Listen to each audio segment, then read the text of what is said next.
Hello, Townships, and welcome back to the 1308 Report brought to you by the Ohio Township Association. I'm Kyle Brooks, Director of Governmental Affairs and the in-house lobbyist for the Ohio Township Association. While we work tirelessly to promote and to preserve township government, we also partner with an outside lobbying firm, Governmental Policy Group, to strengthen our efforts at the State House. On today's episode, I'm joined by Matt Whitehead, Executive Vice President of Governmental Policy Group. With more than 20 years of experience in Ohio government, Matt has worked in the Ohio House, served as a legislative liaison for a state agency, and now works with organizations like the OTA to navigate the ins and outs of the legislative process. Together, our mission is simple: ensure that township voices are heard and matter at the State House. All right, Matt, welcome to the 1308 Report, and thanks for joining us today. So before we dive in, why don't you go ahead and talk about Governmental Policy Group and the background and the OTA and GPG's relationship. Excellent. Thank you, Kyle. I appreciate being here. Matt Whitehead, I'm the Executive Vice President of Governmental Policy Group. We are the outside legislative lobbying council for the Ohio Township Association. We've been in existence for 37 years, and we've been a partner with the OTA for nearly all of those years. And so we put you in a legacy client category. We're an independent lobbying firm, so all we do is lobby. We don't do campaign work. We don't do legal work or any kind of marketing or anything like that. We are simply a lobbying firm on your behalf before the General Assembly, strictly state level lobbying. Yep, and it's been a great partnership for all those numbers of years. So let's talk about your world, the world of advocacy. So to start, what would you say effective lobbying is?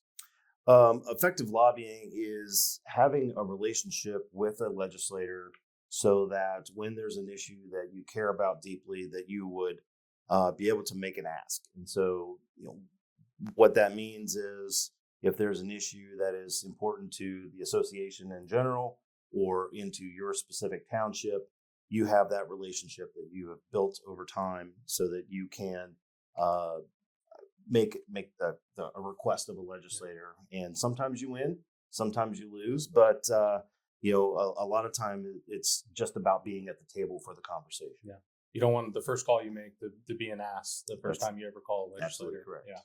Yeah. So let's say a township supports a bill. So what's some of the best ways to build momentum behind that bill? So look, you've got 5,200 elected officials that are in township government throughout the state. So you are a formidable lobbying entity.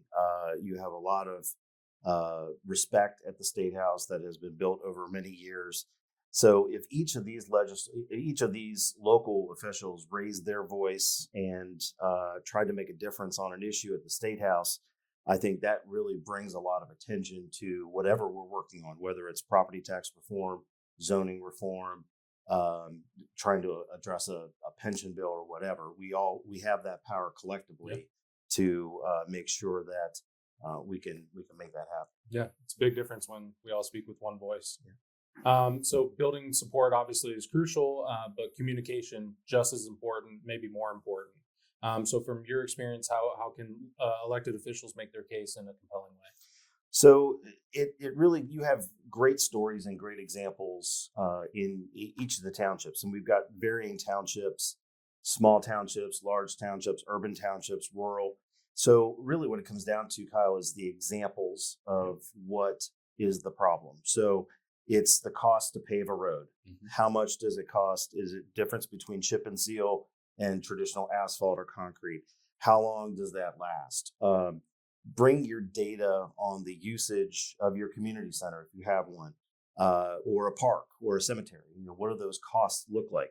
Legislators like data. Yeah. They want to know, what is the exact cost? How is this affecting the bottom line of things? And they're trying to be very business oriented at the same time.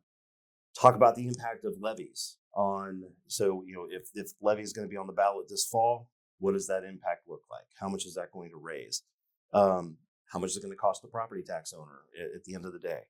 And then, we're having these very serious debates about pension reforms for police and fire and other public officials.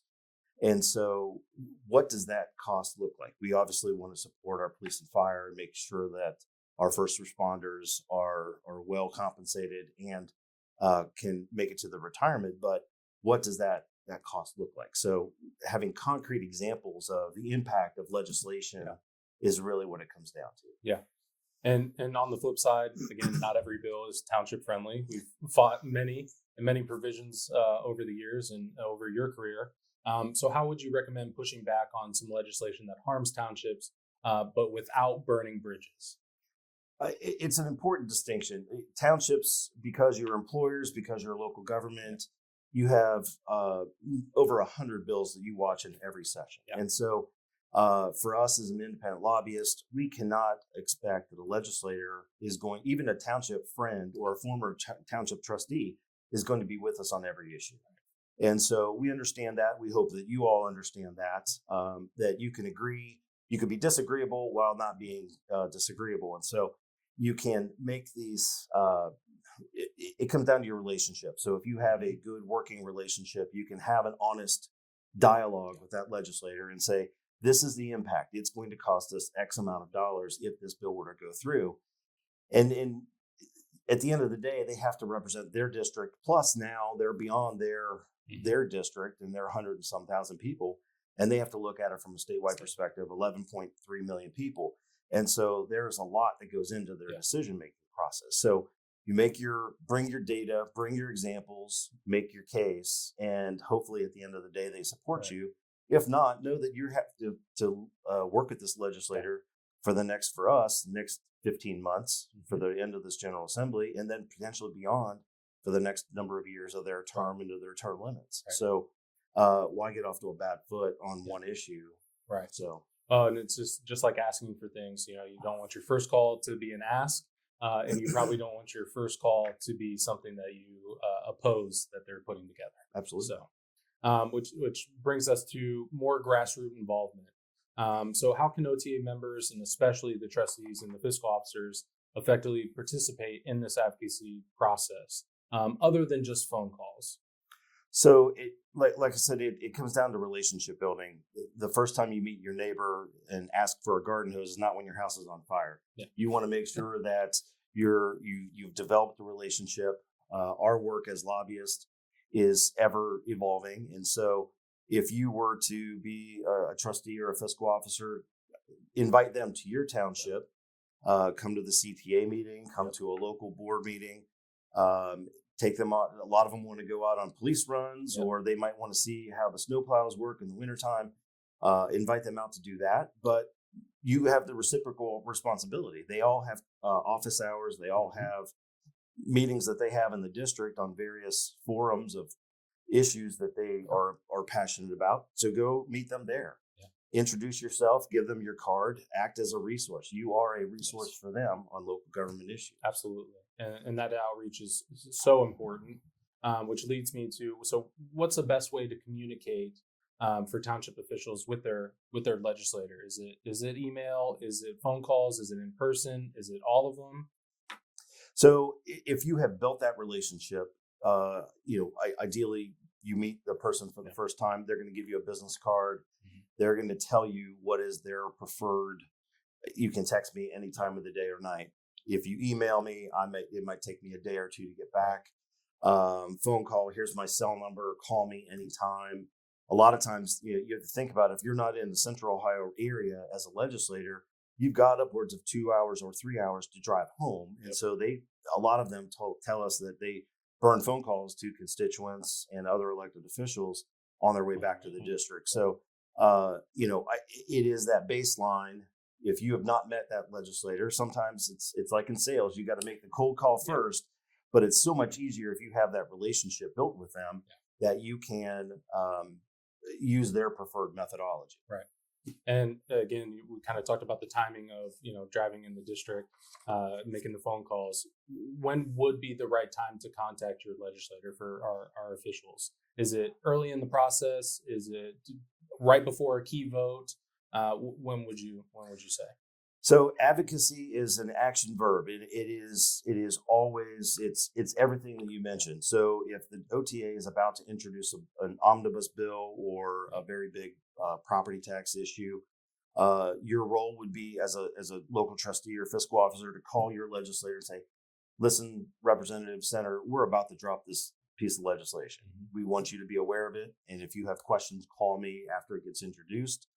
During the process, please, again, follow up with them, let them know that this is an important topic for the association. Maybe it's a priority bill that we're pushing. And so that part of it. And then with a floor vote or a committee vote, depending on if they're on the committee, we're definitely making that call. We're making that touch point. But if it's a floor vote, we may ask you as a member to email your member or text or call or whatever relationship you have with that member and do it at that point. And so all three of them are very important to the process. Which and the OTA puts out in our legislative alerts are call to actions, and we send those separately, to make those asks. And as you said, advocacy, it's all the way through, even after a bill is passed. There's always continued advocacy on bills. So let's switch gears a little bit. Can you walk us through a typical day for you when you're tracking a bill or working on a bill?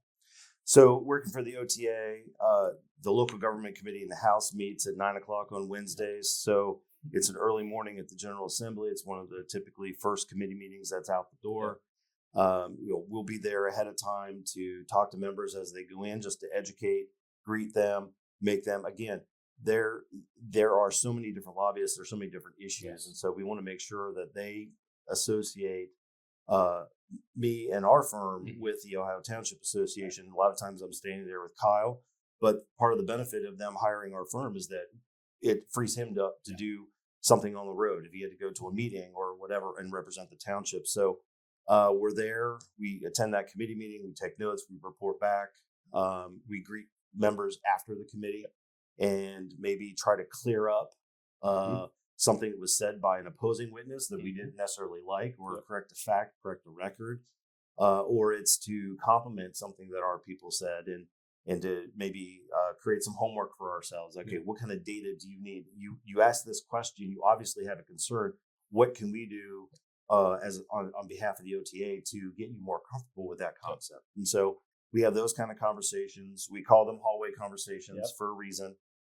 So we'll go and spend the rest of the day. If we're working on a really big issue, we may camp out outside the State House Cafe and sit there and do some work and catch whoever's coming by, because we're not only lobbying the legislators, we're lobbying the lobbyists as well. And so we have to have those relationships and try to build a coalition. So it could be other local government groups, could be an ancillary group that we're working on or against, and trying to educate offline without the public eye being there. So much work gets done in the hallway, right? Absolutely. I mean, that's where you can have kind of candid conversations and follow up on questions or concerns or whatever it is. I mean, it's unbelievable how much work gets done in the hallway. So to wrap up, what's one thing most people don't realize about lobbying the General Assembly? That it does take this time to build this relationship. I mean, just because we're lobbyists and we assist on their campaigns, you're not, instantly getting credibility with that legislator. So in our firm, we call them trust accounts. And so it takes time for us. We go out on the road during the campaign, we meet them in their district, and all we can do is offer our integrity, our relationship, and the wealth of our knowledge based on our clients, and offer that out to them. So it takes continual touch points. It's like a campaign ad. Every campaign ad, it says you have to watch it 7 times for it to really sink in. It's the same with relationships. Everybody is pretty much all dressed in dark suits and dressed up like that. And so, we have to distinguish ourselves, and we do that by providing credible information. And it takes a lot of time and effort to build that relationship. We do it on a bipartisan basis, not only for our firm, but for the benefit of the townships, because these are housing issues. These are human issues. And so they're not partisan down the line. So we work both sides of the aisle. It just takes an incredible amount of time. Plus, they turn over. It's an 8-year term limit. And so we get comfortable with the legislator, and they know us and trust us, and they can pick up the phone and say, why am I getting 100 phone calls on this issue? And then they lose an election or they're out. And so we have to start again. So it's job security for us. There you go. Well, thanks so much for your time and sharing some insights. We greatly appreciate that. And obviously, we appreciate the relationship that we have at the OTA with GPG. Excellent. It's my pleasure to work with you all. Awesome. Thank you so much. And that's your 1308 report with Matt Whitehead of Governmental Policy Group. We will continue to work together for the greater good of Ohio's townships. For more information, visit our website and subscribe to the OTA's legislative alerts. Also, don't forget to like and subscribe to our YouTube channel to stay connected. Thank you for all you do for Ohio's townships, and we'll see you back here next week on the 1308 Report.